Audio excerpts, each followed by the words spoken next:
आप लिहो तुम कथा सुधारी। चौपई और सुनो आलै सिंह गल, मिलियो पंथ को जिम झब चल। ਵਾਹਿਗੁਰੂ ਜੀ ਕਾ ਖਾਲਸਾ ਵਾਹਿਗੁਰੂ ਜੀ ਕੀ ਫਤਿਹ। ਗੁਰੂ ਮਹਾਰਾਜ ਦੀ ਸਾਜੀ ਨਵਾਜੀ ਹੋਈ ਗੁਰੂ ਖਾਲਸਾ ਸਾਧ ਸੰਗਤ ਜੀ,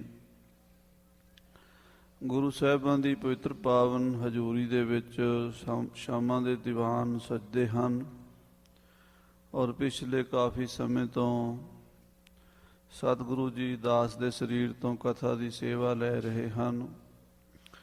ਜੋ ਸ੍ਰੀ ਗੁਰੂ ਪੰਥ ਪ੍ਰਕਾਸ਼ ਗ੍ਰੰਥ ਵਿੱਚੋਂ ਖਾਲਸੇ ਪੰਥ ਦਾ ਇਤਿਹਾਸ ਆਪ ਜੀ ਸਰਵਣ ਕਰ ਰਹੇ ਸੀ, ਅੱਜ ਆਪਾਂ ਇਸ ਲੜੀ ਦੀ ਸਮਾਪਤੀ ਕਰਨੀ ਹੈ। ਉਹ ਸਮਾਂ ਜਦੋਂ 18ਵੀਂ ਸਦੀ ਵਿੱਚ ਸਿੰਘਾਂ ਨੇ ਬੜੀਆਂ ਬੜੀਆਂ ਘਾਲਣਾ ਘਾਲੀਆਂ, ਬੜੇ ਬੜੇ ਮਹਾਨ ਸਾਕੇ ਜੰਗ ਯੁੱਧ ਪਵਾੜੇ ਹੋਏ ਔਰ ਇੱਕ ਦੋ ਨਹੀਂ ਹਜ਼ਾਰਾਂ ਲੱਖਾਂ ਦੀ ਤਾਦਾਦ ਵਿੱਚ ਸ਼ਹੀਦੀਆਂ ਹੋਈਆਂ। ਉਹਨਾਂ ਸਾਰੀਆਂ ਸ਼ਹੀਦੀਆਂ ਦਾ ਸਦਕਾ ਖਾਲਸੇ ਦਾ ਰਾਜ ਕਾਇਮ ਹੋਇਆ। ਪਹਿਲਾਂ ਮਿਸਲਾਂ ਦਾ ਕਾਇਮ ਹੋਇਆ ਰਾਜ, ਤੇ ਫਿਰ ਮਹਾਰਾਜਾ ਰਣਜੀਤ ਸਿੰਘ ਜੀ ਦਾ ਰਾਜ ਆਇਆ। ਇਹ ਨਵੀਨ ਪੰਥ ਪ੍ਰਕਾਸ਼ ਵਿੱਚ ਸਾਰੀ ਕਥਾ ਵਿਸਥਾਰ ਨਾਲ ਆਉਂਦੀ ਹੈ, ਕਿਉਂਕਿ ਪ੍ਰਾਚੀਨ ਪੰਥ ਪ੍ਰਕਾਸ਼ ਦਾ ਵਿਸ਼ਾ ਇਹ ਸੀ ਕਿ ਸਿੰਘਨ ਪਾਇਓ ਰਾਜ ਕਿਮ ਕਿਨ ਦੀਨੋ ਪਾਤਸ਼ਾਹੀ। ਇਸ ਕਰਕੇ ਇਹਦੀ ਇੱਥੇ ਹੈ। ਬਾਬਾ ਬਘੇਲ ਸਿੰਘ ਕਰੋੜ ਸਿੰਘੀਆ ਜਥੇਦਾਰ ਜੱਸਾ ਸਿੰਘ ਆਹਲੂਵਾਲੀਏ ਦੇ ਨਾਲ ਦਿੱਲੀ ਤੇ ਜਾ ਪਹੁੰਚੇ। ਲਾਲ ਕਿਲੇ ਉੱਤੇ ਨਿਸ਼ਾਨ ਸਾਹਿਬ ਚਲਾ ਦਿੱਤੇ। ਗੁਰਦੁਆਰਾ ਸੀਸਗੰਜ ਸਾਹਿਬ, ਰਕਾਬਗੰਜ, ਬੰਗਲਾ ਸਾਹਿਬ, ਬਾਲਾ ਸਾਹਿਬ, ਮਾਤਾ ਸੁੰਦਰੀ ਜੀ, ਨਾਨਕ ਪਿਆਊ, ਮਜਨੂ ਦਾ ਟਿੱਲਾ, ਇਹਨਾਂ ਸਾਰੇ ਗੁਰਦੁਆਰਿਆਂ ਦੀ ਸੇਵਾ ਬਾਬੇ ਬਘੇਲ ਸਿੰਘ, ਬਾਬੇ ਜੱਸਾ ਸਿੰਘ ਆਹਲੂਵਾਲੀਏ ਨੇ ਕਰਵਾਈ। ਦਿੱਲੀ ਦੇ ਵਿੱਚ ਪਹਿਲਾਂ ਤਾਂ ਗੁਰਦੁਆਰਾ ਸੀਸਗੰਜ ਵਾਲੀ ਜਗ੍ਹਾ ਉੱਤੇ ਤੁਰਕਾਂ ਨੇ ਮਸੀਤ ਬਣਾਈ ਹੋਈ ਸੀ। ਪਤਾ ਨਹੀਂ ਸੀ ਲੱਗ ਰਿਹਾ ਗੁਰੂ ਘਰ ਕਿੱਥੇ ਹੈ। ਔਰ ਮਹਾਰਾਜ ਦੀ ਸ਼ਹੀਦੀ ਨੂੰ ਲਗਭਗ 106-7 ਸਾਲ ਹੋ ਚੁੱਕੇ ਸਨ। ਉਸ ਵੇਲੇ ਦਾ ਕੋਈ ਬਜ਼ੁਰਗ ਲੱਭਣਾ ਪੈਣਾ ਸੀ। ਸਿੰਘਾਂ ਨੇ ਐਲਾਨ ਕੀਤਾ, ਜਿਹੜਾ ਕੋਈ ਉਸ ਸਮੇਂ ਦਾ ਬਜ਼ੁਰਗ ਹੋਵੇ ਸਾਨੂੰ ਮਿਲੇ, ਅਸੀਂ ਉਹਨੂੰ ਮੂੰਹ ਮੰਗਿਆ ਇਨਾਮ ਬਖਸ਼ਿਸ਼ ਕਰਾਂਗੇ। ਇੱਕ ਮਾਸਕਣ ਜਿਹੜੇ ਪਾਣੀ ਭਰਦੇ ਹਨ, ਮਾਸ਼ਕੀ ਲੋਕ, ਪਾਣੀ ਭਰਨ ਵਾਲੀ ਮਾਸ਼ਕੀ ਜਾਤੀ ਦੀ ਬਜ਼ੁਰਗ ਮਾਈ 115 ਸਾਲ ਦੀ ਆਯੂ ਦੀ, ਉਹ ਮਿਲੀ ਔਰ ਉਸਨੇ ਦੱਸਿਆ ਕਿ ਆ ਜਿੱਥੇ ਮਸੀਤ ਬਣੀ ਹੋਈ ਹੈ, ਖੂਹ ਹੈ, ਇਸ ਖੂਹ ਦੇ ਲਾਗੇ ਜਿੱਥੇ ਮਸੀਤ ਦੀ ਦੀਵਾਰ ਹੈ, ਯਾਨੀ ਮਸੀਤ ਦਾ ਇੱਕ ਕੋਨਾ ਹੈ, ਇਸ ਜਗ੍ਹਾ 'ਤੇ ਤੁਹਾਡੇ ਗੁਰੂ ਬੈਠੇ ਸਨ। ਇਸ਼ਨਾਨ ਖੂਹੀ ਤੋਂ ਕਰਕੇ ਉਹਨਾਂ ਨੇ ਜਪਜੀ ਸਾਹਿਬ ਦਾ ਪਾਠ ਕੀਤਾ ਸੀ, ਅਤੇ ਜਲਾਲੂਦੀਨ ਸਰਮਾਣੇ ਦੇ ਜਲਾਦ ਨੇ ਤੇਗ ਦਾ ਵਾਰ ਕਰਕੇ 11 ਨਵੰਬਰ 1675 ਨੂੰ ਮਹਾਰਾਜ ਗੁਰੂ ਤੇਗ ਬਹਾਦਰ ਨੂੰ ਸ਼ਹੀਦ ਕੀਤਾ ਸੀ। ਇਹ ਸੁਣ ਕੇ ਸਿੰਘਾਂ ਨੂੰ ਰੋਹ ਚੜ੍ਹ ਗਿਆ ਅਤੇ ਉਹਨਾਂ ਨੇ ਮਸੀਤ ਢਾਣੀ ਸ਼ੁਰੂ ਕਰ ਦਿੱਤੀ। ਜਦੋਂ ਮਸੀਤ ਢਾਣੀ ਸ਼ੁਰੂ ਕਰ ਦਿੱਤੀ ਤਾਂ ਰੌਲਾ ਪੈ ਗਿਆ। ਮੁਸਲਮਾਨਾਂ ਨੇ ਸ਼ਹਿਰ ਵਿੱਚ, ਮੁਲਾਣਿਆਂ ਨੇ, ਕਾਜ਼ੀਆਂ ਨੇ ਬੜਾ ਪ੍ਰਾਪੇ ਗੰਡਾ ਕੀਤਾ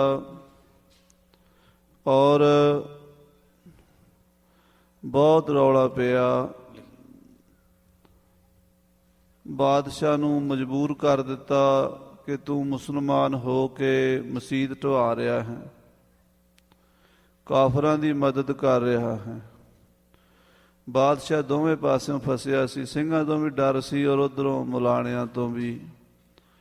ਬਾਬਾ ਬਘੇਲ ਸਿੰਘ ਨੂੰ ਕਹਿਣ ਲੱਗਾ, ਜੀ ਮੈਂ ਬੜਾ ਫਸ ਗਿਆ, ਮੇਰਾ ਕੋਈ ਹੱਲ ਕਰੋ। ਬਾਬਾ ਬਘੇਲ ਸਿੰਘ ਨੇ ਬਾਦਸ਼ਾਹ ਨੂੰ ਕਿਹਾ, ਜੇ ਇਹ ਕਾਜੀ ਮੁਲਾਣੇ ਤੈਨੂੰ ਆਪੇ ਹੀ ਲਿਖ ਕੇ ਦੇ ਦੇਣ ਬਈ ਮਸੀਤ ਢਾਣ ਦੇ ਸਾਨੂੰ ਕੋਈ ਇਤਰਾਜ਼ ਨਹੀਂ, ਫਿਰ ਉਹ ਕਹਿੰਦੇ ਜੇ ਇਹ ਕੰਮ ਹੋ ਜਾਵੇ ਫਿਰ ਚਾਹੀਦਾ ਕੀ ਹੈ, ਛੇਤੀ ਕਰਾਓ।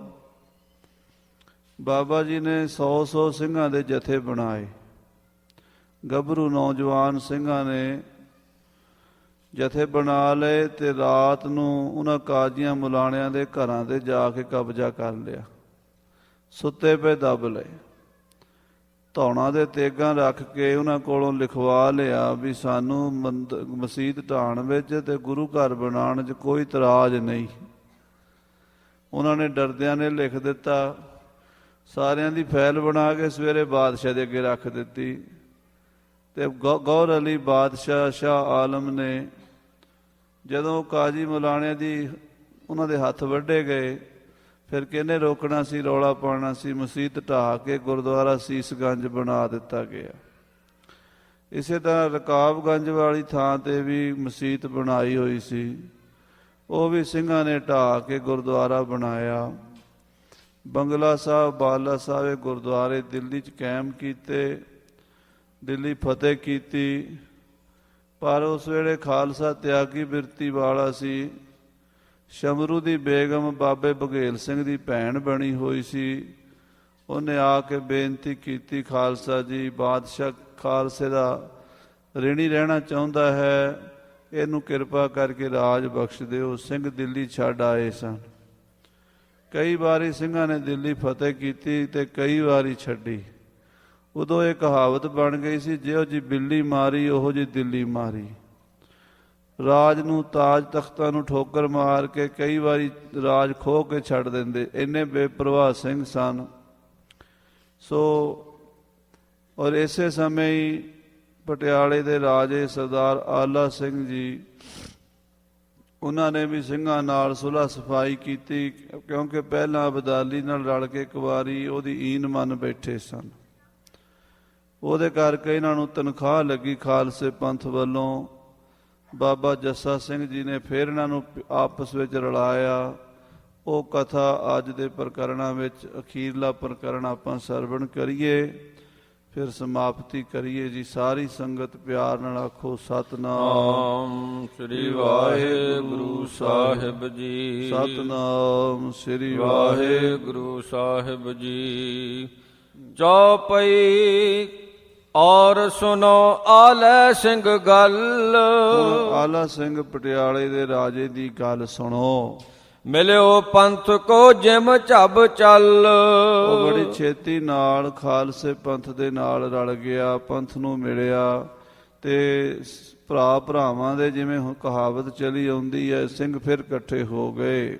ਲਗੇ ਪੰਥ ਕੇ ਦਿਸਨ ਨਿਸ਼ਾਨ। ਜਦੋਂ ਆਲਾ ਸਿੰਘ ਆਇਆ, ਜਦੋਂ ਉਹਨੂੰ ਪੰਥ ਦੇ ਨਿਸ਼ਾਨ ਸਾਹਿਬ, ਜਿੱਥੇ ਖਾਲਸਾ ਪੰਥ ਦੀ ਛਾਉਣੀ ਸੀ, ਨਿਸ਼ਾਨ ਸਾਹਿਬ ਲੱਗਿਆ ਨਜ਼ਰ ਆਇਆ। ਸੁਨਿਓ ਪੰਥ ਕੋ ਲਗਿਓ ਦੀਵਾਨ। ਉੱਥੇ ਖਾਲਸੇ ਪੰਥ ਦਾ ਦੀਵਾਨ ਲੱਗਾ ਹੋਇਆ। ਜਦੋਂ ਸੁਣਿਆ, ਦੇਖਿਆ, ਹਾਥ ਜੋੜ ਕੇ ਸੀਸ ਝੁਕਾਇਓ। ਹੱਥ ਜੋੜ ਕੇ ਆਲਾ ਸਿੰਘ ਨੇ ਦੂਰੋਂ ਹੀ ਸੀਸ ਝੁਕਾਇਆ ਦੀਵਾਨ ਵੱਲ। ਇਹ ਪੁਰਾਤਨ ਮਰਿਆਦਾ ਸੀ, ਜਦੋਂ ਖਾਲਸੇ ਦਾ ਦੀਵਾਨ ਜਾਂ ਖਾਲਸੇ ਦਾ ਨਿਸ਼ਾਨ ਸਾਹਿਬ ਨਜ਼ਰ ਆਉਂਦਾ ਸੀ, ਸਿੰਘ ਘੋੜੇ ਤੋਂ ਉਤਰ ਕੇ ਪੈਦਲ ਤੁਰਿਆ ਕਰਦੇ ਸਨ ਤੇ ਸਤਿਕਾਰ ਕਰਿਆ ਕਰਦੇ ਸਨ। ਹਾਂਜੀ। ਛੱਡ ਘੋੜਾ ਕੋ ਚਰਨੀ ਧਾਇਓ। ਘੋੜਾ ਛੱਡ ਕੇ ਪੈਦਲ ਆਇਆ ਹੈ ਬਾਬਾ ਆਲਾ ਸਿੰਘ ਪਟਿਆਲੇ ਦਾ ਰਾਜਾ। ਹਾਂਜੀ। ਨਿਵ ਨਿਵ ਕੁਨ ਸੋ ਲੱਗੋ ਕਰਨ। ਨਿਵ ਨਿਵ ਕੇ ਖਾਲਸੇ ਨੂੰ ਝੁਕ ਸਲਾਮ ਕਰਦਾ ਹੈ, ਨਮਸਕਾਰ ਕਰਦਾ ਹੈ, ਕੁਨਸ ਕਰਦਾ ਹੈ। ਮਿਲੈ ਨਿਹੰਗ ਤਿਸ ਛੋਹੈ ਗੋਡੇ ਚਰਨ। ਜਿਹੜੇ ਨਿਹੰਗ ਸਿੰਘ ਬਿਹੰਗਮ ਸਿੰਘ ਮਿਲਦੇ ਹਨ, ਉਹਨਾਂ ਨਿਹੰਗ ਸਿੰਘਾਂ ਦੇ ਗੋਡਿਆਂ ਨੂੰ ਹੱਥ ਲਾਉਂਦਾ, ਨਮਸਕਾਰ ਫਤਿਹ ਬੁਲਾਉਂਦਾ ਹੈ। ਭਰ ਮੁੱਠੀ ਉਸ ਰੁਪਈਨ ਦੇ।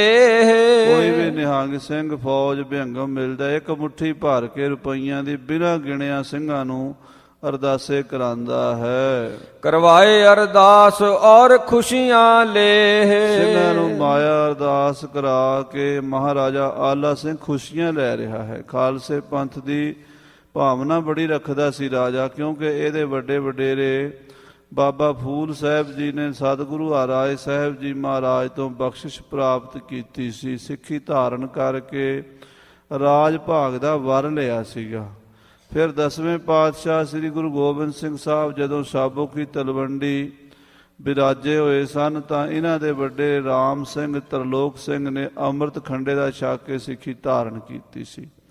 ਉਹਨਾਂ ਦੇ ਅੱਗੋਂ ਉਹਨਾਂ ਦਾ ਹੀ ਪੁੱਤਰ ਪੋਤਰਾ ਆਲਾ ਸਿੰਘ ਖਾਲਸੇ ਦੇ ਨਾਲ ਬੜਾ ਹੀ ਪਿਆਰ ਰੱਖਦਾ ਸੀ। ਜਦੋਂ ਬੁੱਢਾ ਦਲ ਠੀਕਰੀਵਾਲ ਆਇਆ ਸੀ ਬਰਨਾਲੇ ਦੇ ਲਾਗੇ, ਉੱਥੇ ਬਾਬੇ ਆਲਾ ਸਿੰਘ ਨੇ ਬਾਬੇ ਜੱਸਾ ਸਿੰਘ ਦੇ ਕੋਲੋਂ ਖੰਡੇ ਬਾਟੇ ਦਾ ਅੰਮ੍ਰਿਤ ਛਕ ਕੇ ਸਿੱਖੀ ਧਾਰਨ ਕੀਤੀ ਸੀ।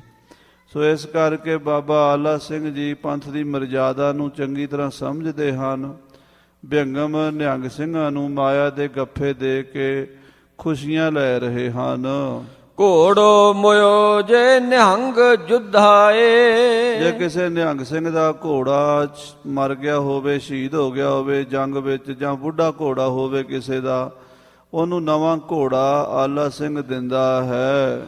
ਤੁਰਤ ਦੇਹ ਤੇ ਘੋੜੇ ਫੜਵਾਏ। ਆਲਾ ਸਿੰਘ ਦੇਖਦਾ ਕਿਸੇ ਸਿੰਘ ਦਾ ਘੋੜਾ ਨਹੀਂ ਤੇ ਉਹਨੂੰ ਕਹਿੰਦਾ, ਬਾਬਾ ਜੀ ਤੁਹਾਡਾ ਘੋੜਾ ਕਿਵੇਂ ਆ? ਉਹ ਕਹਿੰਦੇ ਚੜ੍ਹਾਈ ਕਰ ਗਿਆ, ਲਓ ਨਵਾਂ ਘੋੜਾ। ਉਹਨੂੰ ਨਵਾਂ ਘੋੜਾ ਦਿੰਦਾ ਹੈ। ਜੇ ਕਿਸੇ ਸਿੰਘ ਦੇ ਚੋਲਾ ਕੋਈ ਨਹੀਂ, ਉਹਨੂੰ ਚੋਲਾ। ਜੇ ਕਿਸੇ ਕੋਲ ਦਸਤਾਰ ਦਮਾਲਾ ਨਹੀਂ, ਉਹਨੂੰ ਦਮਾਲੇ ਦਿੰਦਾ ਹੈ ਮਹਾਰਾਜਾ ਆਲਾ ਸਿੰਘ। ਕਿਸੈ ਟੋਂਬੂ ਕਿਸੈ ਅਰਦਾਸ ਕਰਾਵੇ।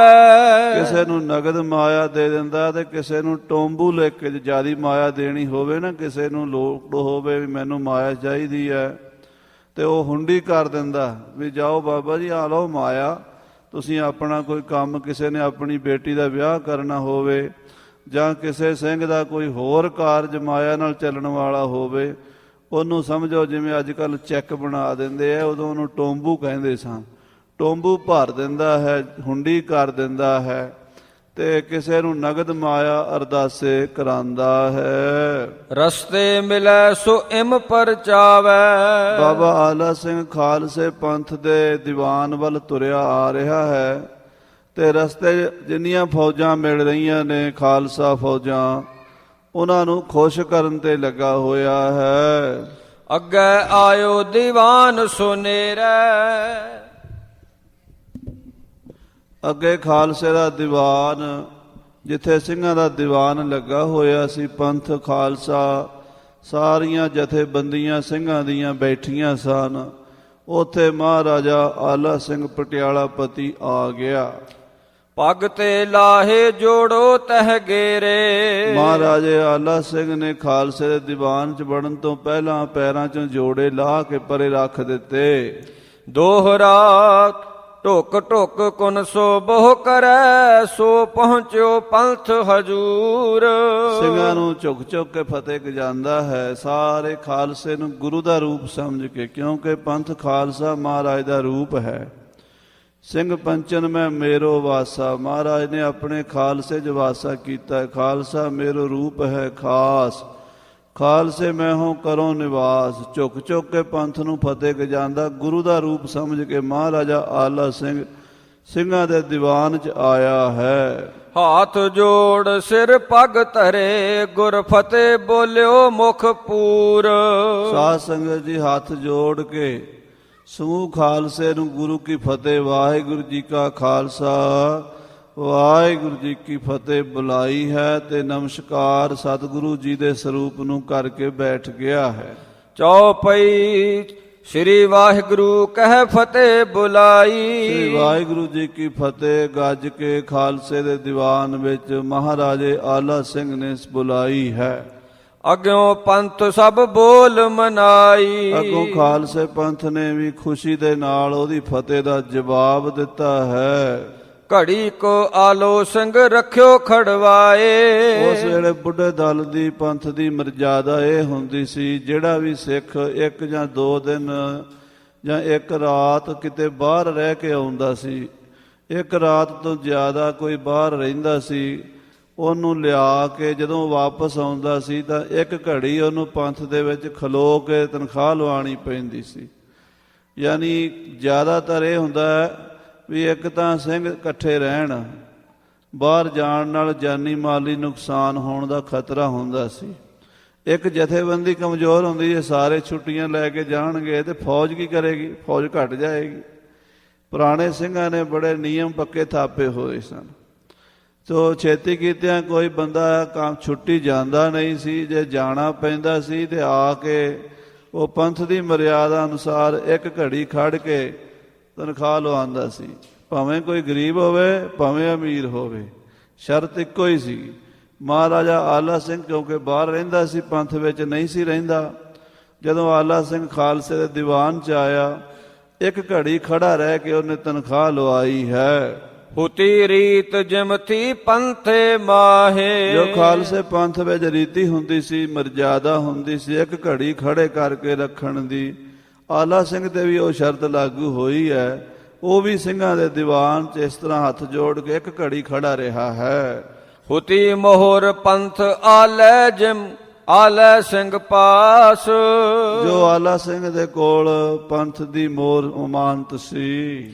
ਸ਼ਹੀਦ ਦੀਪ ਸਿੰਘ ਕਰ ਲਈ ਅਰਦਾਸ। ਤਾਂ ਉਹਦੀ ਅਰਦਾਸ ਸ਼ਹੀਦ ਬਾਬਾ ਦੀਪ ਸਿੰਘ ਜੀ ਨੇ ਕੀਤੀ ਹੈ, ਕਿਉਂਕਿ ਮਾਲਵੇ 'ਚ ਬਾਬਾ ਜੀ ਬਹੁਤ ਰਹੇ ਹਨ।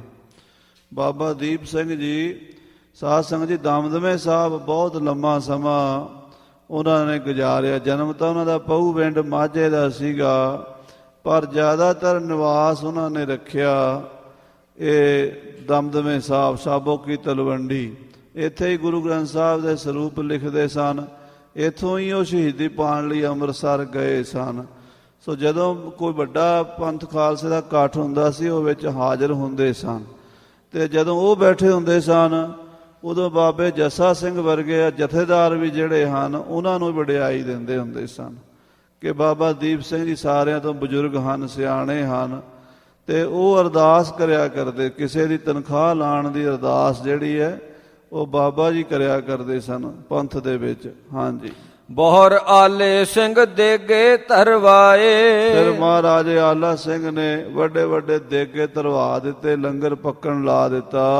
7100 ਹੁਤ ਕੜਾਹ ਪਰਵਾਏ। 101 ਕੜਾਏ, ਵੱਡੇ ਵੱਡੇ 101 ਕੜਾਏ ਕੜਾਹ ਪ੍ਰਸ਼ਾਦ ਦੇ। ਫੌਜਾਂ ਬੜੀਆਂ ਸਨ ਤੇ ਪੁਰਾਣੇ ਬਜ਼ੁਰਗ ਜਿਹੜੇ ਸਨ ਕੜਾਹ ਪ੍ਰਸ਼ਾਦ ਛਕਦੇ ਵੀ ਬੜਾ ਸਨ। ਇਹ ਤਾਂ ਆਪਣੇ ਦੇਖਦਿਆਂ ਦੇਖਦਿਆਂ ਦੀ ਗੱਲ ਹੈ ਬਈ ਹੁਣ ਸਵਾਇਆ ਗੱਫਾ ਕਰਨ ਲੱਗ ਪਏ ਆਪਾਂ ਸਾਰੇ ਹੀ। ਨਹੀਂ ਤਾਂ ਛੋਟੇ ਹੁੰਦੇ ਤੇ ਆਪਾਂ ਵੀ 2 ਵਾਰੀ ਦਰੀ ਤੇ ਹੱਥ ਮਾਰ ਕੇ ਤੇ ਫਿਰ ਬਾਬੇ ਅੱਗੇ ਕਰ ਦੇਣਾ, ਬਾਬਾ ਜੀ ਦਿਓ ਗੱਫਾ। ਦੇਗ ਬਣਦੀ ਬੜੀ ਸਵਾਦ ਸੀਗੀ। ਤੇ ਉਸ ਤੋਂ ਜਿਹੜੇ ਸਾਡੇ ਤੋਂ ਵੱਡੇ ਹੋਣਗੇ ਕਦੀ ਬਜ਼ੁਰਗ, ਉਹਨਾਂ ਦੇ ਸੁਣਦੇ ਆ ਵੀ ਕੋਈ ਧੜੀ ਧੜੀ ਪ੍ਰਸ਼ਾਦ ਕੱਲਾ ਕੱਲਾ ਖਾ ਜਾਂਦਾ ਸੀ, ਖੁਸ਼ ਹੁੰਦੇ ਸੀ ਕੜਾਹ ਖਾ ਕੇ। ਤੋ ਕੜਾਹ ਪ੍ਰਸ਼ਾਦ ਛਕਣਾ ਸਿੰਘਾਂ ਨੇ।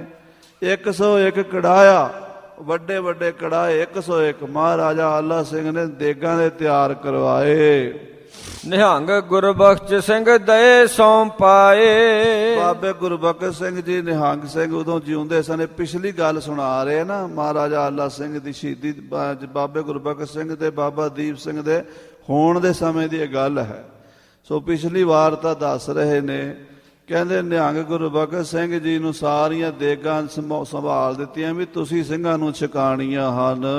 ਵਹਿ ਦਿਓਗ ਡੇਰਨ ਆਪੇ ਕਲਾਏ। ਕਿ ਨਿਹੰਗ ਗੁਰਬਖਸ਼ ਸਿੰਘ ਸਾਰਿਆਂ ਡੇਰਿਆਂ ਵਿੱਚ ਕੜਾਏ ਭਰ ਭਰ ਕੇ ਦੇਗਾਂ ਦੇ ਭੇਜ ਦੇਗਾ। ਉਹਦੀ ਜ਼ਿੰਮੇਵਾਰੀ, ਉਹਨੂੰ ਪਤਾ ਹੈ ਵੀ ਕਿਹੜੀ ਫੌਜ ਕੋਲ ਕਿੰਨੇ ਸਿੰਘ ਹਨ, ਕਿਹੜੀ ਮਿਸਲ 'ਚ ਕਿੰਨੀ ਫੌਜ ਹੈ, ਕਿੰਨੇ ਕੁ ਉੱਥੇ ਘੋੜੇ ਹਨ, ਕਿੰਨੇ ਜਵਾਨ ਹਨ। ਉਹਨਾਂ ਦੀ ਦਸਤ ਬਸਤ ਬਾਬਾ ਗੁਰਬਖਸ਼ ਸਿੰਘ ਜੀ ਭੇਜ ਦੇਣਗੇ। ਬਹੁਤ ਘੋੜੇ ਤਹ ਦਏ ਖੜਾਏ। ਔਰ ਰਾਜੇ ਨੇ ਘੋੜੇ ਵੀ ਸਿੰਘਾਂ ਨੂੰ ਬੜੇ ਲਿਆ ਕੇ ਨਵੇਂ ਅਰਦਾਸੇ ਕਰਾ ਦਿੱਤੇ। ਝੰਡੇ ਦਏ ਜੱਸਾ ਸਿੰਘ ਲਾਏ। ਔਰ ਬਾਬੇ ਜੱਸਾ ਸਿੰਘ ਜੀ ਆਲੂ ਵਾਲੀਏ ਦੇ ਨਿਸ਼ਾਨ ਸਾਹਿਬਾਂ ਦੇ ਚੋਲੇ ਵੀ ਨਵੇਂ ਬਣਾ ਕੇ ਦਿੱਤੇ ਰਾਜੇ ਨੇ ਵੀ ਸਿੰਘਾਂ ਦੇ ਨਿਸ਼ਾਨ ਬੜੇ ਸੋਹਣੇ ਚਮਕਣੇ ਚਾਹੀਦੇ ਹਨ। ਔਰ ਸੋਢੀ ਬੇਦੀ ਜੋ ਭੁਜੰਗੇ। ਜਿਹੜੇ ਮਹਾਰਾਜ ਦੇ ਭੁਜੰਗੀ ਸੋਢੀ ਬੇਦੀ ਸਾਹਿਬਜ਼ਾਦੇ ਧੰਨ ਗੁਰੂ ਨਾਨਕ ਦੇਵ ਜੀ ਦੀ ਜੋ ਅੰਸ਼ ਬੰਸ ਹੈ ਉਹ ਬੇਦੀ, ਇਹਨਾਂ ਵਿੱਚੋਂ ਵੀ ਸਾਧ ਸੰਗਤ ਜੀ ਬੜੇ ਸੂਰਬੀਰ ਹੋਏ। ਬਾਬਾ ਰਾਮ ਸਿੰਘ ਜੀ ਬੇਦੀ ਸ਼ਹੀਦ, ਉਹ ਵੀ ਕਹਿੰਦੇ ਸੀਸ ਤੋਂ ਬਿਨਾਂ ਲੜੇ ਹਨ। ਬਾਬਾ ਰਾਮ ਸਿੰਘ ਜੀ ਬੇਦੀ ਸ਼ਹੀਦ, ਉਹ ਵੀ ਬੜੇ ਯੋਧੇ ਹੋਏ ਹਨ। ਇਸੇ ਤਰ੍ਹਾਂ ਸੋਢੀਆਂ ਦੇ ਵਿੱਚੋਂ ਵੀ ਬੜੇ ਬੜੇ ਸੂਰਬੀਰ ਯੋਧੇ ਸਿੰਘ ਸਨ ਜਿਹੜੇ ਗੁਰੂ ਰਾਮਦਾਸ ਜੀ ਮਹਾਰਾਜ ਦੀ ਅੰਸ਼ ਬੰਸ ਵਿੱਚੋਂ ਸਨ। ਗੁਰੂ ਅੰਗਦ ਦੇਵ ਜੀ ਦੀ ਅੰਸ਼ ਬੰਸ ਚੋਂ 63 ਸਾਹਿਬਜ਼ਾਦੇ ਔਰ ਸਤਿਗੁਰੂ ਅਮਰਦਾਸ ਜੀ ਦੀ ਅੰਸ਼ ਬੰਸ ਚੋਂ ਭੱਲੇ ਸਾਹਿਬਜ਼ਾਦੇ।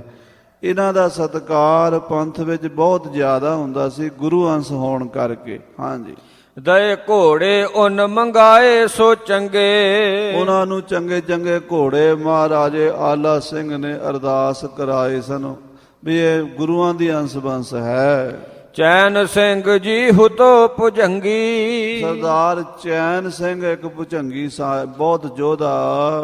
ਦਈ ਉਸੈ ਘੋੜੀ ਚੁਨ ਚੰਗੀ। ਚੈਨ ਸਿੰਘ ਨੂੰ ਬੜੀ ਚੰਗੀ ਚੋਣਵੀਂ ਸੋਹਣੀ ਘੋੜੀ ਭੇਟਾ ਕੀਤੀ ਰਾਜੇ ਆਲਾ ਸਿੰਘ ਨੇ। ਦੋਹਰਾ ਹੁਤੋ ਰੰਗ ਰੇਟੋ ਚੂਹੜੋ ਕਹਿ ਬੀਰੂ ਸਿੰਘ ਜਵਾਨ। ਇੱਕ ਬੜਾ ਸੂਰਮਾ ਯੋਧਾ ਰੰਗਰੇਟਿਆਂ ਚੋਂ ਜਿਨ੍ਹਾਂ ਨੂੰ ਲੋਕ ਮਜਬੀ ਕਹਿ ਦਿੰਦੇ ਐ, ਉਹਨਾਂ ਵਿੱਚੋਂ ਮਜਬੀਆਂ ਸਿੰਘਾਂ ਚੋਂ ਇੱਕ ਰੰਗਰੇਟਾ, ਉਹਦਾ ਨਾਮ ਸੀ ਬਾਬਾ ਵੀਰ ਸਿੰਘ, ਬੜਾ ਯੋਧਾ ਸੀ।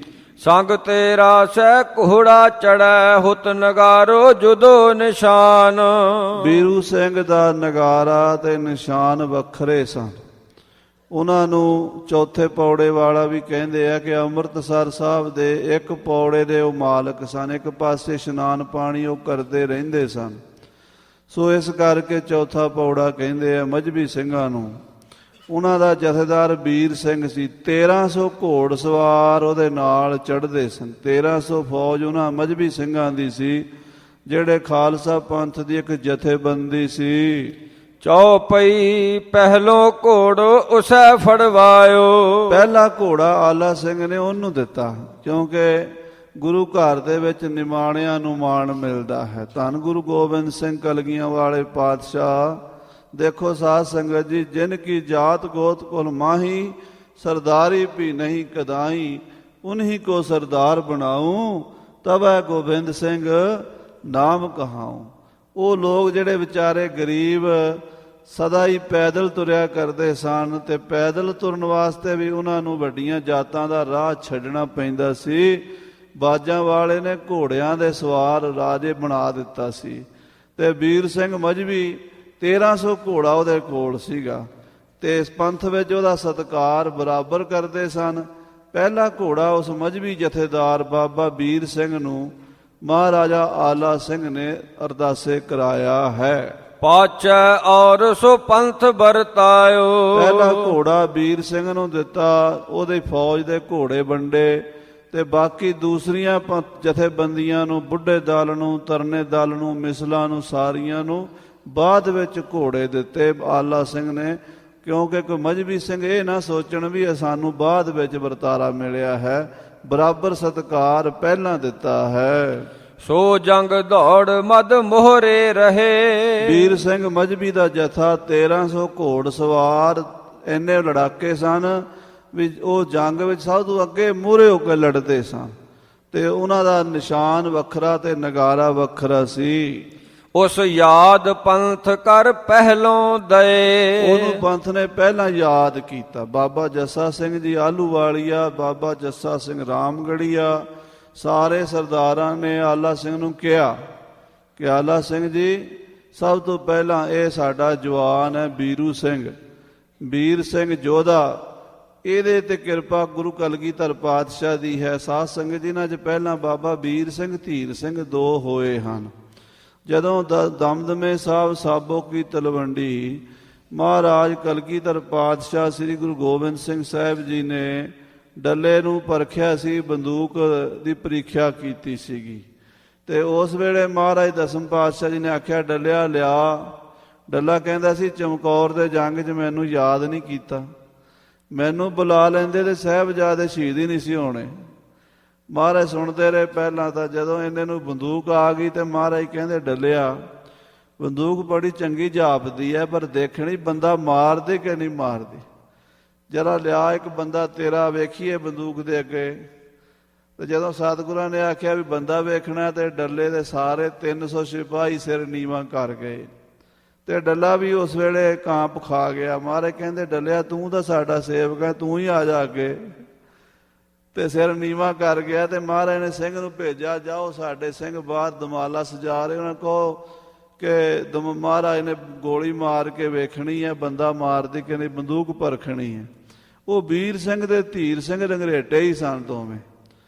ਕਿਤੇ ਦਾ ਲਿਖਿਆ ਵੀ ਉਹ ਪਿਓ ਪੁੱਤਰ ਸਨ, ਪਰ ਕਿਤੇ ਲਿਖਿਆ ਵੀ ਵੱਡੇ ਛੋਟੇ ਦੋ ਭਰਾ ਸਨ। ਜੋ ਵੀ ਸਨ, ਪਰ ਦੋਵੇਂ ਹੀ ਭਰਾ ਕਹਿੰਦੇ ਇਸ ਦੁਮਾਲਾ ਜਿਹੜਾ ਸੀ ਨਾ, ਅੱਧਾ ਸਜਾਇਆ ਸੀ ਤੇ ਅੱਧਾ ਅਜੇ ਸਿਰ ਦੇ ਉੱਤੇ ਬੰਨਣਾ ਸੀ, ਸਜਾਣਾ ਸੀ। ਉਹ ਦੌੜੇ ਆਏ ਤੇ ਪਾਤਸ਼ਾਹ ਦੇ ਸਾਹਮਣੇ ਖਲੋ ਗਏ। ਵੀਰ ਸਿੰਘ ਕਹੇ ਮੈਨੂੰ ਗੋਲੀ ਮਾਰੋ, ਮਹਾਰਾਜ ਧੀਰ ਸਿੰਘ ਕਹੇ ਮੈਨੂੰ ਮਾਰੋ, ਮੈਂ ਤੁਹਾਡੇ ਇੱਥੋਂ ਜਾਣਾ ਚਾਹੁੰਦਾ। ਉਹ ਕਹਿੰਦਾ ਮਹਾਰਾਜ ਇਹ ਛੋਟਾ ਹੈ, ਮੇਰੀ ਵਾਰੀ ਪਹਿਲੇ ਹੈ। ਮਹਾਰਾਜ ਕਹਿੰਦੇ ਦੋਵੇਂ ਖੜ ਜਾਓ, ਦੋਵਾਂ ਨੂੰ ਮਾਰ ਦਿੰਦੇ ਆ।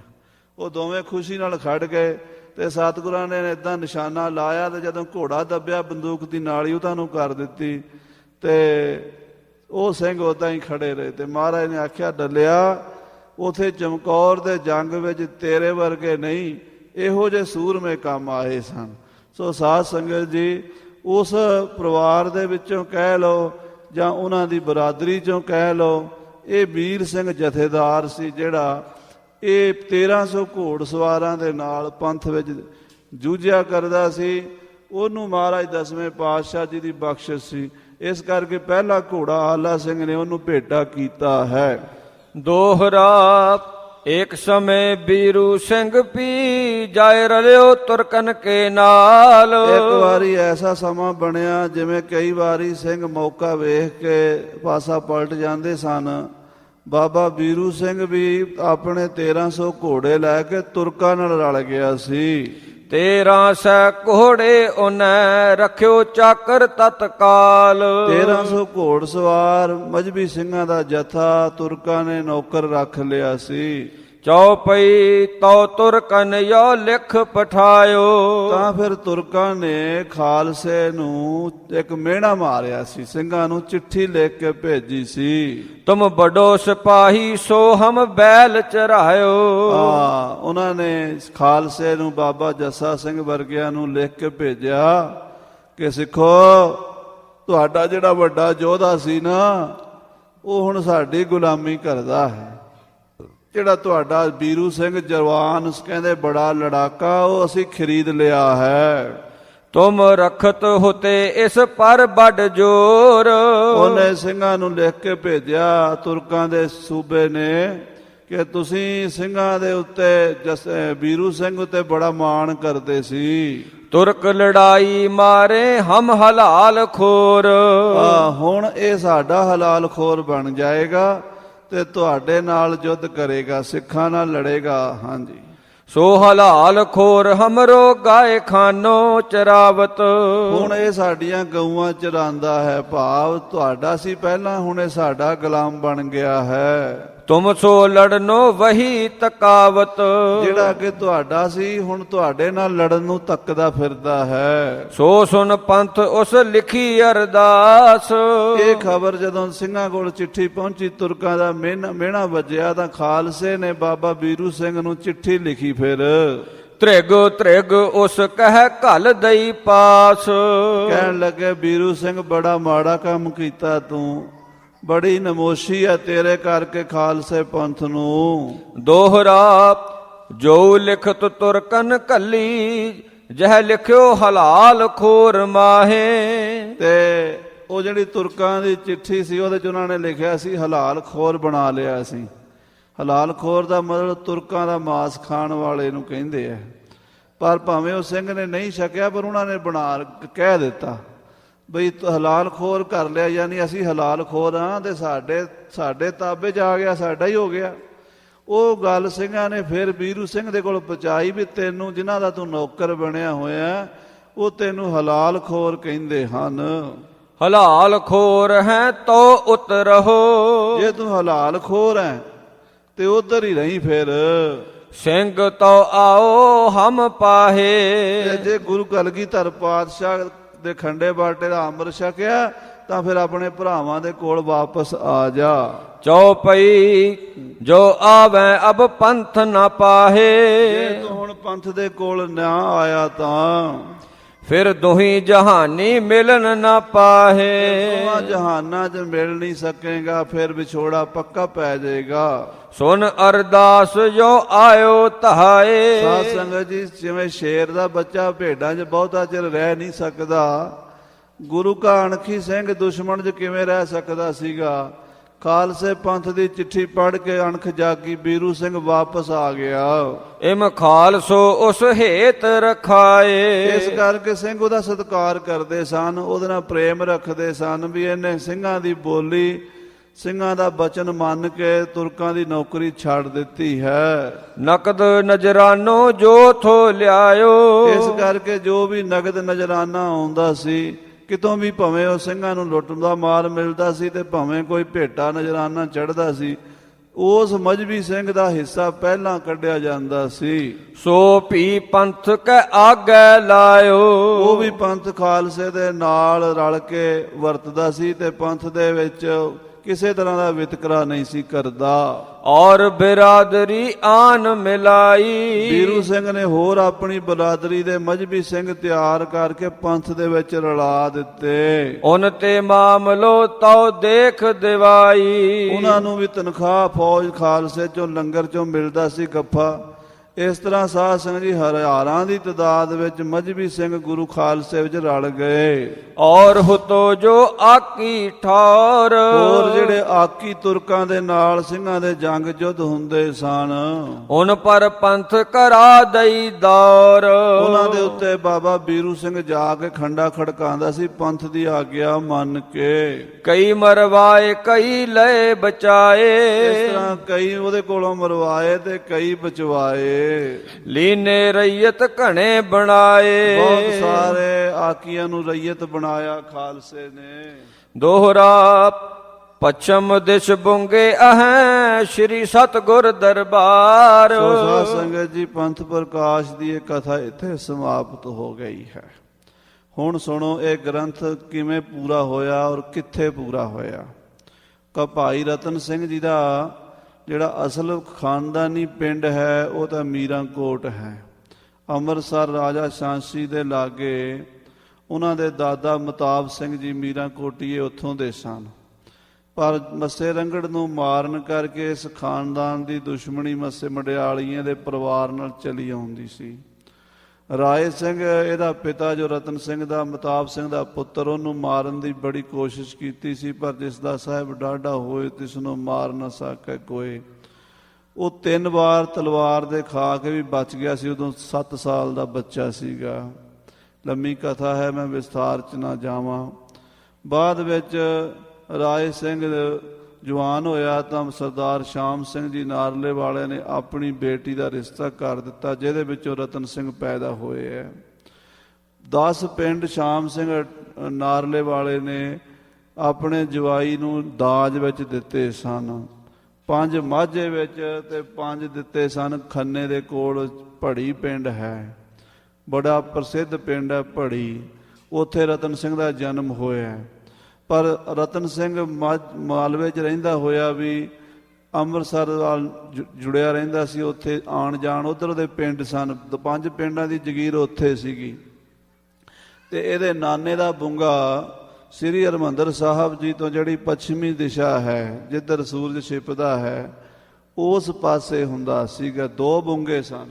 ਸੋ ਲਿਖ ਰਹੇ ਨੇ ਪੱਛਮ ਦਿਸ਼ ਬੁੰਗੇ ਹੈ ਸ੍ਰੀ ਸਤਿਗੁਰ ਦਰਬਾਰ। ਸ੍ਰੀ ਸਤਿਗੁਰੂ ਰਾਮਦਾਸ ਜੀ ਦੇ ਦਰਬਾਰ ਦੀ ਪੱਛਮ ਦਿਸ਼ਾ ਵਿੱਚ ਜੋ ਬੁੰਗੇ ਹਨ, ਤਹ ਬਹਿ ਸਰਦਾਰ ਸ਼ਾਮ ਸਿੰਘ ਜੀ ਜਿਸ ਕਹੈ ਬੁੱਢੇ ਦਲਵਾਰ। ਉੱਥੇ ਬੁੰਗਿਆਂ 'ਚ ਬਜ਼ੁਰਗ ਬਾਬਾ ਸ਼ਾਮ ਸਿੰਘ ਜੀ ਬਹਿੰਦੇ ਹਨ, ਜਿਨ੍ਹਾਂ ਦੀ ਉਮਰ 100 ਸਾਲ ਦੇ ਲਗਭਗ ਹੋ ਚੁੱਕੀ ਹੈ। ਉਹਨਾਂ ਨੂੰ ਬੁੱਢੇ ਦਲ ਵਾਲਾ ਸ਼ਾਮ ਸਿੰਘ ਕਹਿੰਦੇ ਆ, ਕਿਉਂਕਿ ਬਾਬਾ ਸ਼ਾਮ ਸਿੰਘ ਜੀ ਬਾਬਾ ਜੱਸਾ ਸਿੰਘ ਜੀ ਆਹਲੂਵਾਲੀਏ ਦੇ ਸੁਨਹਿਰੀ ਗੁਰਭਾਈ ਸਨ। ਸੁਨਹਿਰੀਏ ਕਹਿੰਦੇ ਜਿਹੜਾ ਇੱਕ ਟਾਈਮ ਤੇ ਅੰਮ੍ਰਿਤ ਛਕਿਆ ਜਾਏ, ਯਾਨੀ ਜਿਸ ਵੇਲੇ ਸ਼ਾਮ ਸਿੰਘ ਨੇ ਅੰਮ੍ਰਿਤ ਛਕਿਆ ਉਸੇ ਟਾਈਮ ਹੀ ਬਾਬੇ ਜੱਸਾ ਸਿੰਘ ਨੇ ਨਵਾਬ ਕਪੂਰ ਸਿੰਘ ਕੋਲੋਂ ਅੰਮ੍ਰਿਤ ਛਕਿਆ ਸੀਗਾ। ਤੇ ਇਹਨਾਂ ਨੂੰ ਬੁੱਢੇ ਦਲ ਦਾ ਸੈਕੰਡ ਜਥੇਦਾਰ ਮੰਨਿਆ ਜਾਂਦਾ ਸੀ, ਮੀਤ ਜਥੇਦਾਰ ਮੰਨਿਆ ਜਾਂਦਾ ਸੀ। ਉੱਥੇ ਬਾਬਾ ਸ਼ਾਮ ਸਿੰਘ ਜੀ ਰਹਿੰਦੇ ਹਨ। ਚੌਪਈ ਵਹੁਥੋ ਸਿਰ ਸਰਦਾਰਨ ਸਰਦਾਰ। ਖਾਲਸੇ ਪੰਥ ਦੇ ਸ਼੍ਰੋਮਣੀ ਜਥੇਦਾਰਾਂ ਸਰਦਾਰਾਂ ਦੇ ਸ਼੍ਰੋਮਣੀ ਸਰਦਾਰਾਂ 'ਚ ਗਿਣਿਆ ਜਾਂਦੇ ਸੀ ਜੱਸਾ ਵਾਹਿਗੁਰੂ ਬਾਬਾ ਸ਼ਾਮ ਸਿੰਘ ਜੀ। ਥੋ ਕਪੂਰ ਸਿੰਘ ਕੋ ਸੁਨਹਿਰੋ ਦਾਰ। ਔਰ ਬਾਬਾ ਕਪੂਰ ਸਿੰਘ ਜੀ ਦੇ ਨਾਲ ਉਹਨਾਂ ਦਾ ਬਹੁਤ ਪ੍ਰੇਮ ਸੀ, ਉਹਨਾਂ ਦੇ ਸੁਨਹਿਰੀਏ ਸਨ। ਜੱਸਾ ਸਿੰਘ ਤੇ ਪਹਿਲੇ ਹੋਊ, ਜੱਸਾ ਸਿੰਘ ਤੋਂ ਵੀ ਪਹਿਲੇ ਪੰਥ ਦੇ ਵਿੱਚ ਉਹਨਾਂ ਦੀ ਘਾਲਣਾ ਸੀ। ਕਹਾਵਤ ਸੰਧੂ ਨਾਰਲੇ ਕੋ ਸੋ। ਉਹ ਨਾਰਲੇ ਦੇ ਸੰਧੂ ਜੱਟ ਸਨ। ਪ੍ਰਥਮ ਕਠਾਣੀਏ ਉਨ ਗੜ ਪਾਇਓ। ਪਹਿਲਾਂ ਉਹਨਾਂ ਨੇ ਕਠਾਣੀਆਂ ਨਾਲ ਕਠਾਣੀਏ ਪਿੰਡ 'ਚ ਗੜ ਬਣਾਇਆ, ਕਿਲਾ ਬਣਾਇਆ ਸੀ। ਢਿਗ ਲਾਹੌਰ ਸੋ ਆਕੀ ਸਦਾਇਓ। ਲਾਹੌਰ ਦੇ ਕੋਲ ਕਿਲਾ ਬਣਾ ਕੇ ਆਕੀ ਹੋ ਗਏ ਸਨ ਸਰਕਾਰ ਦੇ ਖਿਲਾਫ। ਸ਼ਾਹ ਗਿਲਜੈ ਸਾਥ ਲੜਾਈ ਖਾਈ। ਉਹਨਾਂ ਨੇ ਅਬਦਾਲੀ ਨਾਲ ਹਰ ਇੱਕ ਲੜਾਈ ਦੇ ਵਿੱਚ ਖੰਡਾ ਖੜਕਾਇਆ, ਸ਼ਾਮ ਸਿੰਘ ਨਾਰਲੇ ਵਾਲੇ ਨੇ। ਸੋ ਗਇਓ ਨਿਕਲ ਗੜ ਵਿਆਹ ਕਰਾਈ। ਔਰ ਵੈਰੀ ਦੇ ਕਿਲੇ ਚੋਂ ਘੇਰੇ ਵਿੱਚੋਂ ਨਿਕਲ ਗਿਆ ਸੀ ਸ਼ਾਮ ਸਿੰਘ। ਘੇਰਾ ਪਾਇਆ ਸੀ ਅਬਦਾਲੀ ਨੇ, ਪਰ ਉਹ ਘੇਰੇ ਚੋਂ ਨਿਕਲ ਗਿਆ ਸੀ। ਉਨ ਜਿਸ ਸਿੰਘ ਰਾਜ ਗੜੋ ਪਿੰਡ ਦਇਓ। ਉਸ ਨੂੰ ਰਾਜਗੜ੍ਹ ਪਿੰਡ ਵੀ ਇੱਕ ਬੜਾ ਵੱਡਾ ਪਿੰਡ ਬਾਬਾ ਸ਼ਾਮ ਸਿੰਘ ਨੂੰ ਦਿੱਤਾ ਸੀ ਖਾਲਸੇ ਨੇ। ਫਿਰ ਸਿੰਘ ਕੋਲੋਂ ਮੁੜ ਨਾ ਮੰਗਿਓ। ਜਿਹੜੇ ਸਿੰਘ ਨੂੰ ਬਾਬਾ ਸ਼ਾਮ ਸਿੰਘ ਦਾਨ ਕਰ ਦਿੰਦਾ ਸੀ, ਕੋਈ ਜਗੀਰ ਦੇ ਦਿੰਦਾ ਸੀ ਜਾਂ ਕਿਲਾ ਦੇ ਦਿੰਦਾ ਸੀ, ਮੁੜ ਕੇ ਵਾਪਸ ਨਹੀਂ ਸੀ ਲੈਂਦਾ। ਸ਼ਾਮ ਸਿੰਘ ਸਖੀ ਸੁਭਾਅ ਦਾ ਸੀ। ਹੈ ਅਜ ਲੋ ਮੁਲਕ ਉਨ ਨਫਰਨ ਪਾਹੀ। ਬਾਬਾ ਸ਼ਾਮ ਸਿੰਘ ਦੀ ਕਰੋੜ ਸਿੰਘੀਆ ਮਿਸਲ ਸੀ, ਜਿਹਦਾ ਅੱਗੋਂ ਬਘੇਲ ਸਿੰਘ ਹੋਇਆ ਬਾਅਦ ਵਿੱਚ।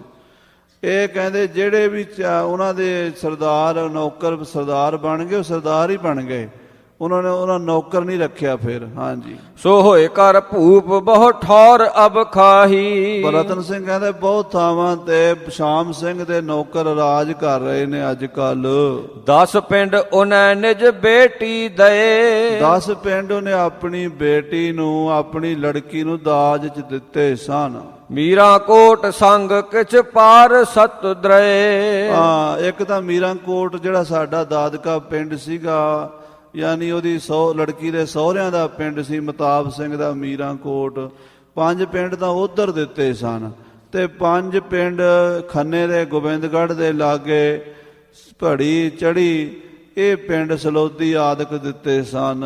ਤੇ ਅੰਮ੍ਰਿਤਸਰ ਬੁੰਗੇ ਉਸ ਤੀਨੈ। ਸ੍ਰੀ ਅੰਮ੍ਰਿਤਸਰ ਦੇ ਵਿੱਚ ਵੀ ਉਹਦੇ 3 ਬੁੰਗੇ ਸਨ ਬਾਬੇ ਸ਼ਾਮ ਸਿੰਘ ਦੇ। ਨਿਜ ਮਦ ਰਾਖ ਦੋਏ ਘੋੜ ਚੜਿਆਨ ਦੀਨੇ। 2 ਉਹਦੇ ਆਪਣੇ ਕੋਲ ਸਨ, ਬਾਕੀ ਉਹਦੇ ਘੋੜ ਚੜਿਆਂ ਦੇ ਕੋਲ ਸਨ। ਦੋਹਰਾ ਬਾਏ ਬਿਹਾਰੋ ਸਿੰਘ ਕੋ ਸਿੰਧੂ ਛਿਦਨੀ ਵਾਲ। ਕਹਿੰਦੇ ਸਿੰਧੂ ਛਿਦਨੀ ਵਾਲ ਇੱਕ ਬਿਹਾਰੋ ਸਿੰਘ ਸੀਗਾ। ਬਘੇਲ ਸਿੰਘ ਦਾਹਣੇ ਦਇਓ ਚੁਬਾਲੋ ਢਾਲੀਵਾਲ। ਤੇ ਝੁਬਾਲ ਦਾ ਇੱਕ ਢਾਲੀਵਾਲ ਜੱਟ ਸੀਗਾ ਬਘੇਲ ਸਿੰਘ, ਉਹਨੂੰ ਵੀ ਇਹਨੇ ਆਪਣੇ ਨਾਲ ਰੱਖਿਆ ਤੇ ਬਾਅਦ ਚ ਮਿਸਲ ਦਾ ਉਹ ਜਥੇਦਾਰ ਬਣਿਆ। ਦੋਹਰਾ ਗਿਰਿਓ ਪੁਰਾਣੋ ਹੋਏ ਬੁੰਗੋ ਸ਼ਾਮ ਸਿੰਘੇ ਜੋ ਵਾਰ। ਕਹਿੰਦੇ ਸ਼ਾਮ ਸਿੰਘ ਦਾ ਇੱਕ ਬੁੰਗਾ ਅੰਮ੍ਰਿਤਸਰ ਚ ਜੋ ਪੁਰਾਣਾ ਹੋ ਕੇ ਹੁਣ ਗਿਰ ਗਿਆ ਹੈ, ਢਹਿ ਗਿਆ ਹੈ। ਤਹਿ ਗੁਰਪੰਥ ਪ੍ਰਕਾਸ਼ ਗ੍ਰੰਥ ਲਿਖ ਦਊ ਕੀਏ ਸੁਧਾਰ। ਭਾਈ ਰਤਨ ਸਿੰਘ ਜੀ ਕਹਿੰਦੇ ਉਸ ਬੁੰਗੇ ਵਿੱਚ ਮੈਂ ਇਸ ਗ੍ਰੰਥ ਦਾ ਭੋਗ ਪਾਇਆ ਹੈ।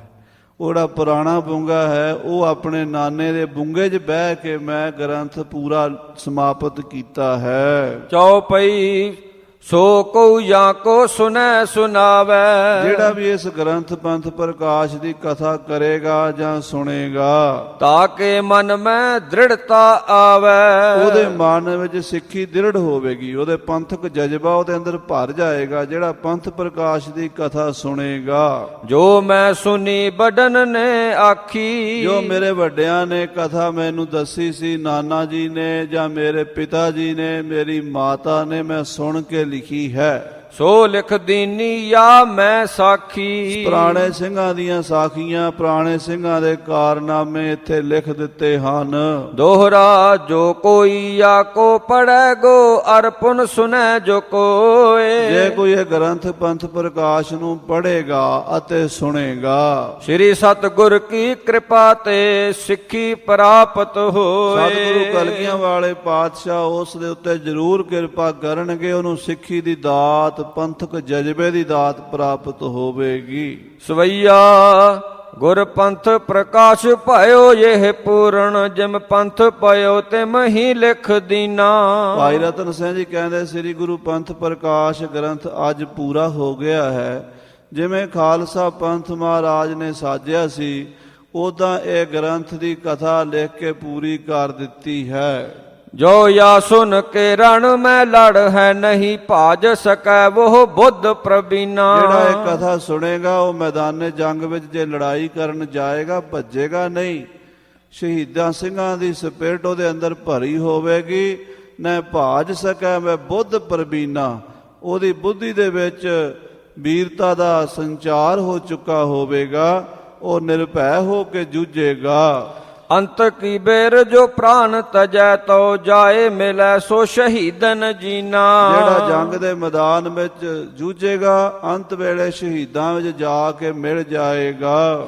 ਸ਼ਹੀਦਨ ਮੈਂ ਉਹ ਇਉ ਮਿਲ ਹੈ ਜੈਸੇ ਅੰਬ ਮੈਂ ਜਾਏ ਕੈ ਅੰਬ ਮਿਲੀਨਾ। ਸ਼ਹੀਦਾਂ ਵਿੱਚ ਇਉਂ ਮਿਲੇਗਾ ਜਿਵੇਂ ਪਾਣੀ ਦੀ ਬੂੰਦ ਸਾਗਰ 'ਚ ਜਾ ਕੇ ਮਿਲ ਜਾਂਦੀ ਹੈ। ਚੌਪਈ ਜੋ ਰੁਚ ਸੋ ਇਹ ਪੜੈ ਪੜਾਵੈ। ਜਿਹੜਾ ਗੁਰਮੁਖ ਪਿਆਰਾ ਗੁਰੂ ਕਾ ਸਿੱਖ ਇਸ ਗ੍ਰੰਥ ਨੂੰ ਪ੍ਰੇਮ ਨਾਲ ਪੜ੍ਹੇਗਾ ਸੁਣੇਗਾ। ਮਨਸਾ ਬਾਚਾ ਸਕਲ ਫਲ ਪਾਵੈ। ਉਹ ਮਨ ਬਚਨ ਕਰਮ ਕਰਕੇ ਸਾਰੇ ਫਲਾਂ ਦੀ ਉਸ ਨੂੰ ਪ੍ਰਾਪਤੀ ਹੋਵੇਗੀ। ਸ੍ਰੀ ਗੁਰ ਭਗਤ ਅਧਿਕ ਦ੍ਰਿੜ ਹੋਈ। ਗੁਰੂ ਮਹਾਰਾਜ ਦੀ ਭਗਤੀ ਗੁਰੂ ਖਾਲਸੇ ਪੰਥ ਦਾ ਪਿਆਰ ਉਹਦੇ ਮਨ 'ਚ ਦ੍ਰਿੜ ਹੋਵੇਗਾ। ਦਾਰਦ ਦੁਖ ਰਹਿ ਨਾ ਕੋਈ। ਉਹਦਾ ਦੁੱਖ ਦਲਿੱਦਰ ਸਭ ਨਾਸ ਹੋ ਜਾਏਗਾ। ਦੋਹਰਾ ਸ੍ਰੀ ਰਾਮਦਾਸ ਦਰਬਾਰ ਟਿਗ ਮਨ ਤਨ ਧਨ ਚਿਤ ਲਾਏ। ਸ੍ਰੀ ਗੁਰੂ ਰਾਮਦਾਸ ਸਾਹਿਬ ਜੀ ਦੇ ਦਰਬਾਰ ਸੱਚਖੰਡ ਸ੍ਰੀ ਹਰਿਮੰਦਰ ਸਾਹਿਬ ਦੀਆਂ ਪਰਿਕਰਮਾ ਦੇ ਵਿੱਚ ਇਹ ਸਾਰੇ ਬੁੰਗੇ ਪਰਿਕਰਮਾ 'ਚ ਹੁੰਦੇ ਸਨ ਸਾਧ ਸੰਗਤ ਜੀ। ਇਹ 1964 ਦੇ ਵਿੱਚ ਜਦੋਂ ਕਾਰ ਸੇਵਾ ਹੋਈ ਹੈ ਉਦੋਂ ਉਹ ਬੁੰਗੇ ਢਾਏ ਗਏ ਹਨ। 136 ਬੁੰਗੇ ਉਹਨਾਂ ਦੀ ਇੱਕ ਲਿਸਟ ਬਣੀ ਸੀ। ਉਹਨਾਂ ਵਿੱਚ ਬਾਬੇ ਸ਼ਾਮ ਸਿੰਘ ਦੇ 2 ਬੁੱਢੇ ਦਲੀਆਂ ਦੇ ਬੁੰਗੇ ਵੀ ਸਨ। ਸੋ ਇਹ ਬੁੰਗਿਆਂ ਦੇ ਵਿੱਚ ਬਹਿ ਕੇ ਰਤਨ ਸਿੰਘ ਜੀ ਕਹਿੰਦੇ ਆ ਕਿ ਅਸੀਂ ਕਥਾ ਇਹ ਲਿਖੀ ਹੈ। ਟਹਿਲ ਰਤਨ ਸਿੰਘ ਨੇ ਕਰੀ ਗੁਰ ਇਤ ਉਤ ਰਖੈ ਸਹਾਏ। ਗੁਰੂ ਸਾਹਿਬ ਜੀ ਨੇ ਕਿਰਪਾ ਕਰਕੇ ਰਤਨ ਸਿੰਘ ਤੋਂ ਸੇਵਾ ਲਈ ਹੈ। ਗੁਰੂ ਸਾਹਿਬ ਕਿਰਪਾ ਕਰਨ ਇੱਥੇ ਉੱਥੇ ਲੋਕ ਪਰਲੋਕ ਸਹਾਇਤਾ ਕਰਨ। ਦੋਹਰਾ ਬਿਕਰਮ ਬਸ ਗ੍ਰਹਿ ਅਹ ਸਸੀ ਬੀਤਤ ਭਏ ਸੋ ਸਾਲ। ਸੋ ਸਾਧ ਸੰਗਤ ਜੀ ਬਿਕਰਮੀ ਸੰਮਤ ਜਿਹੜਾ ਸੀਗਾ 1900 ਬਿਕਰਮੀ ਸੀਗਾ ਔਰ 2 ਸਾਲ ਘੱਟ ਯਾਨੀ 1841 ਈਸਵੀ ਦੀ ਇਹ ਘਟਨਾ ਹੈ। ਇਹ ਗੱਲ ਹੈ ਜਦੋਂ ਪੰਥ ਪ੍ਰਕਾਸ਼ ਲਿਖਿਆ 1841 ਦੇ ਵਿੱਚ। ਪਾਠਕ ਸਰੋਤੇ ਨਿਤ ਰਹੈ ਨਿਹਾਲ ਨਿਹਾਲ ਨਿਹਾਲ। ਜਿਹੜੇ ਇਸ ਗ੍ਰੰਥ ਦੇ ਪੜ੍ਹਨ ਵਾਲੇ ਪਾਠਕ ਹਨ, ਜਿਹੜੇ ਇਸ ਗ੍ਰੰਥ ਦੀ ਕਥਾ ਸੁਣਨ ਵਾਲੇ ਸਰੋਤੇ, ਉਹ ਨਿਹਾਲ ਨਿਹਾਲ ਨਿਹਾਲ ਹੋ ਜਾਣਗੇ। ਦੋਹਰਾ ਸ਼ਾਮ ਸਿੰਘ ਕੋ ਦੋਹਤਰੋ ਰਤਨ ਸਿੰਘ ਜਿਸ ਨਾਮ। ਬਾਬਾ ਸ਼ਾਮ ਸਿੰਘ ਦਾ ਦੋਤਰਾ ਰਤਨ ਸਿੰਘ ਭੰਗੂ ਜਿਸ ਦਾ ਨਾਮ ਹੈ। ਸ੍ਰੀ ਸੁਧਾਸਰ ਢਿਗ ਜਿਸੈ ਮੀਰਾ ਕੋਟ ਗ੍ਰਾਮ। ਸ੍ਰੀ ਅੰਮ੍ਰਿਤਸਰ ਦੇ ਲਾਗੇ ਮੀਰਾ ਕੋਟ ਜਿਸ ਦਾ ਪਿੰਡ ਹੈ। ਸੋ ਸਾਧ ਸੰਗਤ ਜੀ ਇਹ ਭਾਈ ਰਤਨ ਸਿੰਘ ਜੀ ਨੇ ਲਿਖਿਆ। ਉਸ ਤੋਂ ਬਾਅਦ ਜਿਹੜੇ ਅੱਗੇ ਉਹਨਾਂ ਦੇ ਲਿਖਾਰੀ ਨੇ ਉਹਦਾ ਉਤਾਰਾ ਕਰਨ ਵਾਲੇ ਲਿਖਾਰੀ ਵੱਲੋਂ ਕੁਝ ਪੰਕਤੀਆਂ ਲਿਖੀਆਂ ਮਿਲਦੀਆਂ, ਉਹ ਵੀ ਸੁਣ ਲਈਏ। ਦੋਹਰਾ ਮਦ ਸੋ ਮਹੀਨਿਓ ਦੂਸਰੀ ਭੌਮ ਵਾਰ ਸ਼ੁਭ ਜਾਨ। ਮਾਘ ਦਾ ਮਹੀਨੇ ਦੇ ਦੂਸਰੀ ਤਰੀਕ ਸੀ। ਗ੍ਰੰਥ ਸਪੂਰਨ ਘਰ ਭਇਆ ਸੰਧਿਆ ਸਮਾ ਪਛਾਨ। ਇਹ ਗ੍ਰੰਥ ਪੂਰਨ ਹੋ ਗਿਆ, ਸੰਧਿਆ ਦੇ ਸਮੇਂ ਲਿਖਿਆ ਹੈ। ਦੋਹਰਾ ਸੰਮਤ ਗ੍ਰਹਿ ਬਿਦ ਬਦਨ ਸਸ ਪੁਨ ਸ਼ੰਕਰ ਮੁਖ ਜਾਨ। ਇਹ ਜਿਹੜਾ ਦੂਸਰਾ ਉਤਾਰਾ ਪੰਥ ਪ੍ਰਕਾਸ਼ ਦਾ ਹੋਇਆ ਹੈ ਇਹ 1858 ਦੇ ਵਿੱਚ ਯਾਨੀ ਭਾਈ ਰਤਨ ਸਿੰਘ ਜੀ ਦੇ ਲਿਖਣ ਤੋਂ 15 ਸਾਲ ਬਾਅਦ ਲਿਖਾਰੀ ਸਿੰਘ ਨੇ ਦੁਬਾਰਾ ਉਹਨੂੰ ਲਿਖਿਆ ਹੈ, ਕਾਪੀ ਕੀਤੀ, ਨਕਲ ਕੀਤੀ, ਉਹ ਸੰਮਤ ਦੇ ਰਿਹਾ ਹੈ। ਹਾਂਜੀ। ਉਪਰ ਖੜਾਨਨ ਬਾਰ ਨਿਦ ਪਖ ਸੋ ਸੰਖਿਆ ਜਾਨ। ਸੋ ਇਹਦੀ ਜਿਹੜੀ ਪੱਖ ਸੰਖਿਆ ਗਿਣਤੀ ਦੱਸ ਰਹੇ ਨੇ, ਡੇਟ ਦੱਸ ਰਹੇ ਨੇ। ਦੋਹਰਾ ਪ੍ਰੋੜ ਸੁਜਨ ਸੁਭ ਬਸਤ ਹੈ ਸ੍ਰੀ ਅਨੰਦਪੁਰ ਜਾਨ। ਇੱਥੇ ਲਿਖਣ ਵਾਲਾ ਲਿਖਾਰੀ ਕਹਿੰਦਾ ਮੈਂ ਸ੍ਰੀ ਆਨੰਦਪੁਰ ਸਾਹਿਬ ਦੇ ਵਿੱਚ ਰਹਿੰਦਾ ਹਾਂ। ਗੁਰ ਕਿਰਪਾ ਹਰ ਨਾਮ ਤੇ ਸਭ ਜਗ ਕਰਤ ਬਖਾਨ। ਔਰ ਮੇਰੇ ਗੁਰੂ ਦੀ ਕਿਰਪਾ ਨਾਲ ਮੈਂ ਗ੍ਰੰਥ ਲਿਖਦਾ। ਸਾਧ ਸੰਗਤ ਜੀ, ਉਸ ਜ਼ਮਾਨੇ ਵਿੱਚ ਛਾਪਾਖਾਨਾ ਤਾਂ ਹੁੰਦਾ ਨਹੀਂ ਸੀ। ਗ੍ਰੰਥ ਲਿਖਣ ਵਾਸਤੇ ਜਿਹੜੇ ਰਾਈਟਰ ਸਨ ਉਹ ਪੋਥੀਆਂ ਲਿਖ ਕੇ, ਗੁਰੂ ਗ੍ਰੰਥ ਸਾਹਿਬ ਦੀਆਂ ਹੋਰ ਪੋਥੀਆਂ ਹੱਥ ਨਾਲ ਲਿਖ ਕੇ ਦਿੰਦੇ ਸਨ। ਉਹਨਾਂ ਨੂੰ ਸੰਗਤਾਂ ਕੁਝ ਮਾਇਆ ਦੇ ਦਿੰਦੀਆਂ ਸਨ ਜਾਂ ਕਾਗਜ਼ ਲੈ ਕੇ ਦੇ ਦਿੰਦੇ ਸਨ। ਮਹਾਰਾਜਾ ਰਣਜੀਤ ਸਿੰਘ ਦੇ ਰਾਜ ਵਿੱਚ ਤਾਂ ਮਹਾਰਾਜਾ ਰਣਜੀਤ ਸਿੰਘ ਹੀ ਸਾਰਾ ਖਰਚਾ ਕਰਦੇ ਸੀ। ਆਨੰਦਪੁਰ ਸਾਹਿਬ, ਅੰਮ੍ਰਿਤਸਰ ਦੇ ਦਮਦਮੇ ਸਾਹਿਬ, ਨਨਕਾਣਾ ਸਾਹਿਬ, ਕਈ ਸ਼ਹਿਰਾਂ ਵਿੱਚ ਨਗਰਾਂ 'ਚ ਲਿਖਾਰੀ ਬੈਠੇ ਲਿਖੀ ਜਾਂਦੇ ਸਨ।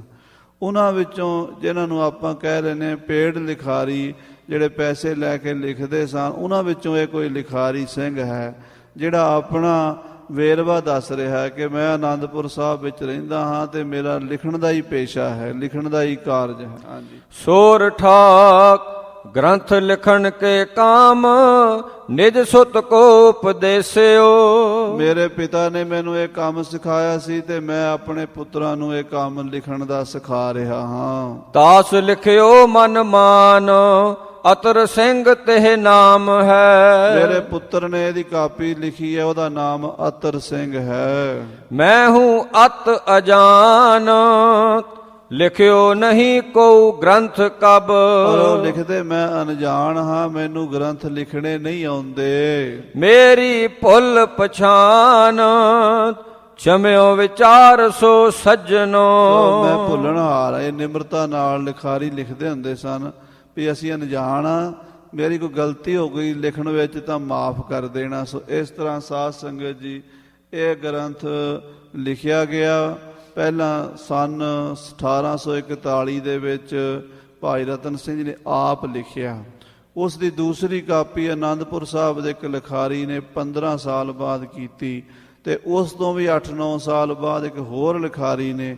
ਇਹ 3-4 ਕਾਪੀਆਂ ਪੁਰਾਣੀਆਂ ਜਿਹੜੀਆਂ ਸਨ ਉਹ ਡਾਕਟਰ ਭਾਈ ਵੀਰ ਸਿੰਘ ਜੀ ਨੇ ਲੈ ਕੇ 1914 ਦੇ ਵਿੱਚ ਇਸ ਗ੍ਰੰਥ ਨੂੰ ਪਹਿਲੀ ਵਾਰ ਛਾਪੇ ਵਿੱਚ ਲਿਆਂਦਾ ਤੇ ਫਿਰ ਇਸ ਗ੍ਰੰਥ ਦਾ ਪ੍ਰਚਾਰ ਹੋਇਆ। ਪਹਿਲਾਂ ਇੱਦਾਂ ਹੱਥ ਲਿਖਤ ਘੱਟ ਹੋਣ ਕਰਕੇ ਬਹੁਤ ਘੱਟ ਲੋਕਾਂ ਨੂੰ ਹੀ ਪਤਾ ਹੁੰਦਾ ਸੀਗਾ ਤੇ ਉਹ ਕਾਪੀਆਂ ਹੱਥ ਨਾਲ ਹੀ ਉਤਾਰਾ ਕਰਿਆ ਕਰਦੇ ਸਨ।